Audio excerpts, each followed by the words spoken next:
So next on the fixture list is Marco Silva's Fulham, one of only 3 teams we did the league double over last season. Back then it was goals from Joshua Zirkzee at home and Lisandro Martinez away that gave us 2 scrappy 1-0 victories, and I expect nothing less than a tough time from Fulham again. Last time out, things didn't go our way against the Gunners. The stats across various metrics will suggest that we dominated that game. The eye test will also show us a vast improvement on the pitch, but we really need to add a clinical finish to score past this stubborn Fulham side. In this video, we're going to see what United did well against Arsenal, take a look at how Fulham set up on both sides of the ball versus Brighton, and figure out who Amorim can rely on to produce some magic in this game. So what went right for Manchester United against Arsenal? Well, in their initial build-up phase, United was able to effectively draw Arsenal into a tight press, which gave a lot of space centrally on the wings, and most notably for Lenny Euro to progress the ball forward. Now I will say De Ligt's positioning in all of this was key, as him joining Casemiro in that midfield box really forced Arsenal to man-mark those two, which gave Lenny Euro an abundance of space on the right. Sometimes Bayindir would find Durgu on the left, and his quick interchange would get us up the field. But most notably, going to Bruno Fernandes and pockets of space centrally was so important in this game because Bruno is a player who can take the ball in his stride, quickly turn, and find an outlet. Now, Bruno Fernandes himself would also drop deep to try and form this midfield too, and give Manchester United more options going forward. Bruno Fernandes dropping deep into this position essentially frees up the wingbacks to get high up the pitch, which forces Arsenal back and disrupts their pressing patterns. Now in transition, United were able to exploit a lot of space that was left by Ben White and Ricardo Calafiori, as those two players were positioned as inverted fullbacks, but when Arsenal were in our half, they played almost as 8s. And because Amorim positioned our wingbacks so high up the pitch, it did create a lot of 1v1 and 2v1 situations in transition, something that can really help us against Fulham. Well, what about United's defensive structure against the Gunners? While Arsenal did their best to try and stretch the pitch as wide as possible, United remained compact, which forced Martin Odegaard to constantly go searching for the ball. It also forced Victor Gyökeres to constantly come deep to receive touches on the ball, which made Arsenal's football pretty bland and boring. Now, like I said, United did their utmost best to take Gyökeres out of the game, as De Ligt followed him everywhere and was in charge of that battle. This forced Arsenal to kind of play without a spearhead in attack, and it forced Martin Odegaard to carry more of an offensive burden creating for his team. And because Zubimendi was already dropped so deep in between the two center backs, it was kind of easy for United to man-mark Arsenal out of the game and force them backwards on numerous occasions. Now we've talked a little bit about United and what they did well against Arsenal. Now let's talk about Fulham's game plan and what they did on both sides of the ball versus Brighton. Now we can't start without talking about Josh King, who alongside Alex Iwobi was Fulham's most influential player. At just 18, he possesses great agility on and off the ball, good hold-up capabilities, and he's good at playing on the half turn. In a scrappy game, the stats won't suggest he had a great one, but his ability to dictate tempo cannot go unnoticed. He's definitely one to watch this season. And if I were United, I wouldn't let this guy out of my sight for 1 second throughout this entire game. Now, Fulham do have a lot of players who are willing to make dangerous runs into open and unoccupied spaces, with Josh King being one of them. And these runs don't have to be super clever, just very straightforward, aggressive, straight line runs into an open space that the defender isn't really marking because he's more concentrated on the ball rather than focusing on the man running into that space. Now, in this most recent clip I showed you, it was actually Carlos Baleba who tracked back on Calvin Bassey's ghost run into the box.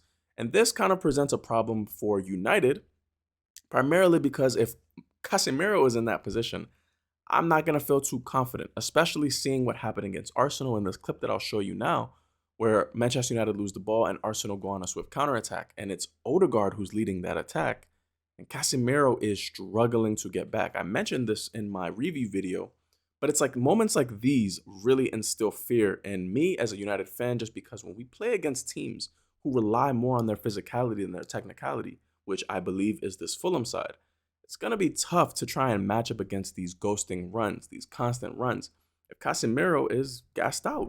Fulham also aren't afraid to play direct balls into their center forward.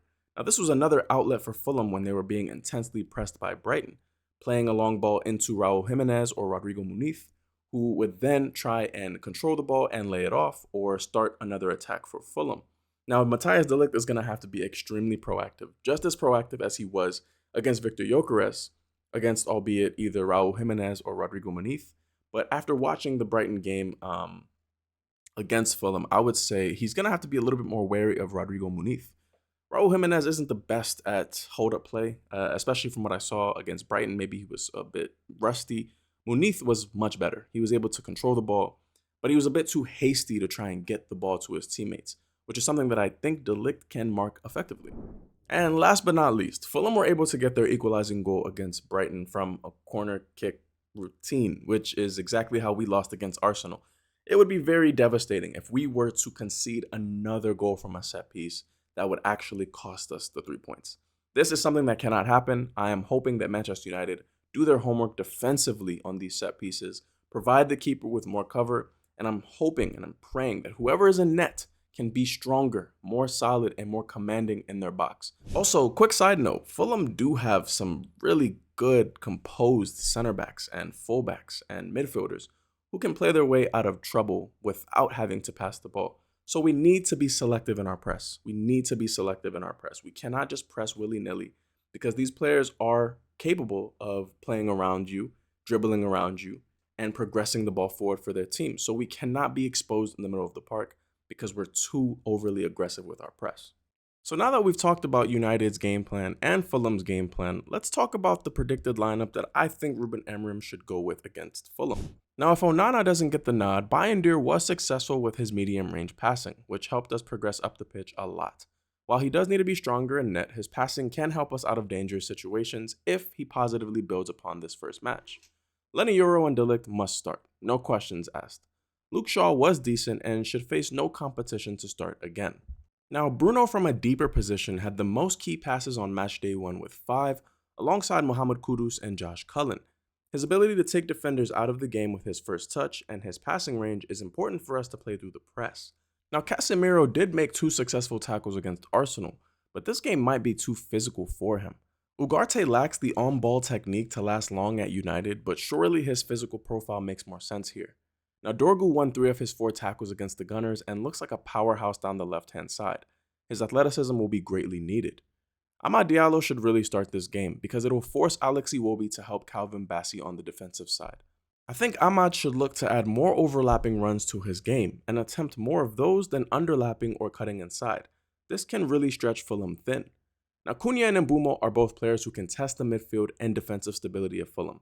Driving into space with pace and power could prove rewarding in this match. And finally, Benjamin Šeško. Even if it's for 60 minutes, United need a focal point who can also link up play with his teammates, and Šeško showed glimpses of this in his short cameo. We need that threat running through the channels, and of course his aerial ability will give us such a good boost on set pieces. I know Mason Mount is not here, but I think he can be an impact sub from the bench in this contest. So let me know what you guys think of this video, and most importantly, how do you think Manchester United is going to approach this game against Fulham? We need to build upon the good performance we had against Arsenal, but this time add some goals to it. It's going to be a tough game away at Fulham, but I think Ruben Amorim kind of has an understanding and idea of how to approach this game based off how he approached the Arsenal game. Let me know what you guys think in the comments below. As always, God bless you guys and have a wonderful day. We'll talk soon.